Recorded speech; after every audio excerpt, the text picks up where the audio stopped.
सुप्रभात मित्रांनो, मी तुमचा मित्र AK तुमचं स्वागत करतोय आपल्या यूट्यूब चॅनलमध्ये. मला ट्रॅव्हलची आवड आहे, तर मी बराच टाइम रोडवरती ट्रॅव्हल करत असतो आणि मला इतर ट्रॅव्हल मोड्सपेक्षा ऑन द रोड जायला खूप आवडतं. सो मी विचार केला की ती माझी जर्नी जी आहे ती तुमच्यासोबत शेअर करावी, की जेणेकरून तुम्ही कुठे त्या रूटला कधी ट्रॅव्हल करत असाल तर तुम्हाला साधारण त्याचा बेनिफिट होईल. तर वेळ झाली आहे 6:30ची आणि आज मी निघालोय भोरच्या दिशेने, पुणे भोर. तर तो रूट कसा असेल तुम्ही बरेच जण गेलाही असाल, पण तरीही मी जसं चाललोच आहे तर म्हटलं आजपासून सुरुवात करूया. आणि हा माझा पहिला ब्लॉग आहे. चूक भूल माफी असावी आणि प्लीज सपोर्ट करा. आवडलं तर शेअर करा, कमेंट करा तुमच्या सूचना आणि जास्तीत जास्त सबस्क्राईबही करा. चला, गणपती बाप्पा मोरया, श्री सद्गुरुनाथ महाराज की जय. ओम नमो पार्वती पते शिव हर हर महादेव शंभो. तो आजचं आपलं ट्रॅव्हल डिस्टन्स असणार आहे ऑलमोस्ट 210 किलोमीटर. म्हणजे मुंबईतून मी जिथून स्टार्ट केलंय तिथून भोर पर्यंत जिथे आपल्याला जायचंय ते डिस्टन्स आहे 210 किलोमीटर. रूट तर तोच आहे आपला. सूर्यदेवता उदयास यायची वेळ झालेली आहे आणि सुंदर असं आभाळ. अंदाज बांधा मी कुठून स्टार्ट केली आहे माझी जर्नी. आता मी घाटकोपर क्रॉस करतोय.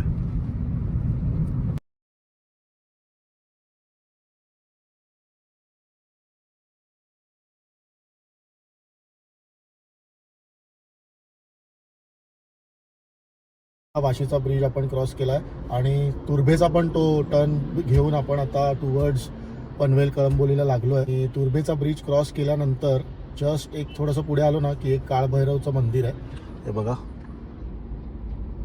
तर मला बऱ्याच दिवसापासून जायचं होतं, नेहमी ट्रॅव्हल करतो पण गेलो नाही. तर आता अनायासे आलोय आणि म्हटलं एक 2 मिनिटात जाऊन पटकन पाय पडून येऊया आणि जर्नी कंटिन्यू करूया. आता आपण सरळ एक्सप्रेसला लागल्यावरती भेटू. आपण पोचलेलो आहोत मुंबई पुणे एक्सप्रेस वेला. वीकेंडला ट्रॅव्हल करायचा हाच कंटाळा आहे. प्रचंड ट्रॅफिक. सकाळी लवकर निघून सुद्धा ऑलमोस्ट 1.5 तास लागलेला आहे. होपफुली पुढे लोणावळ्यात ट्रॅफिक नको मिळते. मज्जा सांगतो तुम्हाला. आपण आहोत एक्सप्रेस वेला आणि आपला स्पीड बघा, कारण हे ट्रकची ट्रॅफिक आहे. स्टार्टिंगच अशी आहे. आपण मुंबई पुणे एक्सप्रेस वेवर आहोत आणि आता मी मिस करतोय गाडीत जो फीचर असतो क्रूज कंट्रोल. सो त्याचे 2 गोष्टीसाठी मी मिस करतोय. एक तर इथे स्पीड लिमिट आहे 100 km/h, तुम्हाला सर्वांना माहीत असेल. तर अशा सिच्युएशनमध्ये काय होतं की क्रूजला लावली गाडी 90-95 चालत राहते आणि सारखं स्पीड लिमिट चेक करायला आपल्याला लागत नाही. क्रूजवरती टाकल्यामुळे स्पीड लिमिट जो आहे, जो सेट केला आहे त्याच्यावर गाडी चालत राहील ऑटोमॅटिक आणि चलान येणार नाही. कारण बऱ्याचदा काय होतं की आपण एक्सिलेटर पेडलवरती पाय ठेवत राहतो आणि आजकालच्या या स्मूथ गाड्या कधी स्पीड हळूहळू पुढे जातो आपल्याला लक्षात येत नाही आणि चलान येतं. माझं 1-2 वेळा असं झालंय. तर तो एक पॉईंट. आणि दुसरं काय की रिलॅक्स होतं. क्रूजला टाकल्यानंतर गाडी त्या स्पीडला चालत राहील आणि त्याच्यातही ॲडॅप्टिव्ह क्रूज कंट्रोल असेल तर समोरच्या गाडीच्या स्पीडनुसार तुमच्या गाडीचा स्पीड कंट्रोल होत राहतो आणि सेफ्टी वाईज पण एक चांगलं असतं. तर I am missing this feature. आणि ज्याची भीती होती तेच झालंय. लोणावळ्याच्या आधीच पासूनच ट्रॅफिक सुरू आहे. सो आता काय ट्रॅफिकचं शूट करून तुम्हाला बोर नाही करत. ट्रॅफिक क्लिअर झाल्यावर आपण भेटूया. झलक देखो. जोपर्यंत नजर जाईल तोपर्यंत गाड्याच गाड्यात.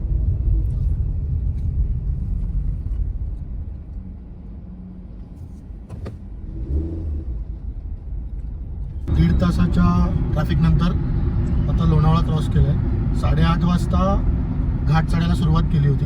1.5 तास लागला. खूप ट्रॅफिक होतं आणि बऱ्याच गाड्याही बंद पडल्या होत्या आणि हेवी गाड्यांचं तर ट्रॅफिक आपल्या सर्वांना माहितीच आहे. आता एक शॉर्ट ब्रेक घेऊ वॉशरूमसाठी वगैरे आणि गाडीला पण थोडासा रेस्ट आणि then we will continue back.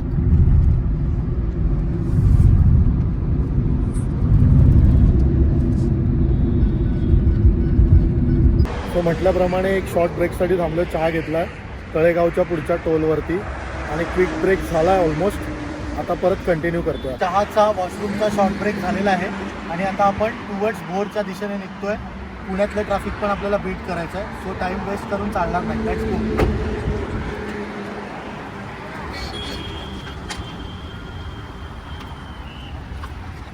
So welcome back to Pune. आणि पुण्यामध्ये एंटर केलं आहे, ऑलमोस्ट बाणेरपर्यंत पोचलो आहे. फॉर्च्युनेटली अजून तेवढं ट्रॅफिक नाही लागलं आहे, गाडी मुव्हिंग आहे. स्पीड कमी असलं तरी गाडी मुव्हिंग आहे, कुठेही थांबलो नाही आहे. आणि आता जस्ट बाणेर येईल, बाणेर क्रॉस करून टुवर्ड्स कात्रज आणि मग ऑलमोस्ट आपण 45 मिनिट्समध्ये आपल्या डेस्टिनेशनमध्ये पोहोचू.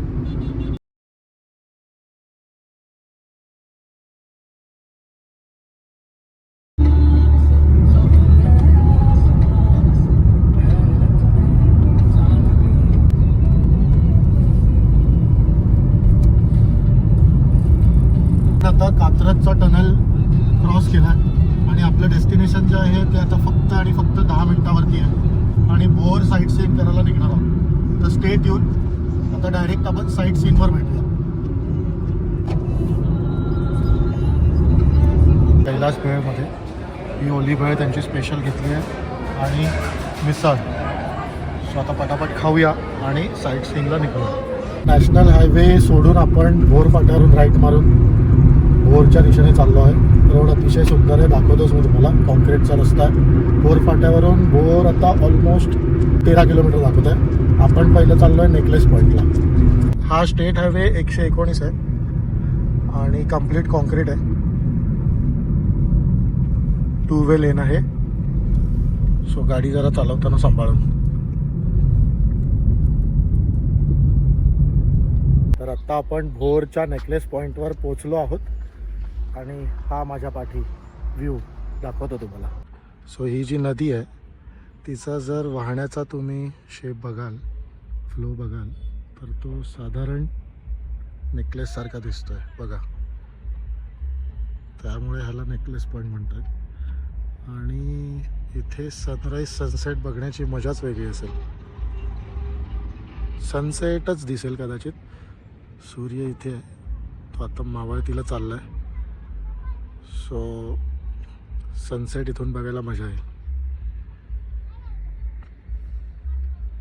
भोर फाट्यापासून भाटघरपर्यंत रस्ता एकदम कॉन्क्रीटचा आहे. पुढे आता हे रोड वाइंडिंगचं काम चालू आहे. मे बी हे पण कॉन्क्रीटच होईल, बट इथून पुढे रस्ता खराब आहे.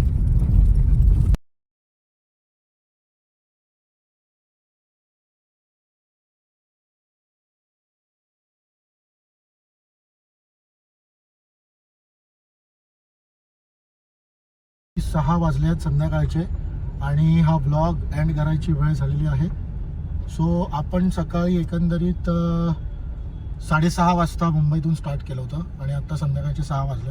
12 तास आपण कंप्लीट फिरलो आहे. जेवढं शक्य झालं आहे तेवढं तुम्हाला इन्फॉर्मेशन ह्या व्हिडिओमध्ये द्यायची मी प्रयत्न केलेला आहे. हा ब्लॉग इथेच थांबवूया. लवकरच नवीन ब्लॉगमध्ये भेटूया. प्लीज चॅनलला सबस्क्राईब करा आणि तुमचे सजेशन्स कमेंट्समध्ये लिहून पाठवा. थँक्यू.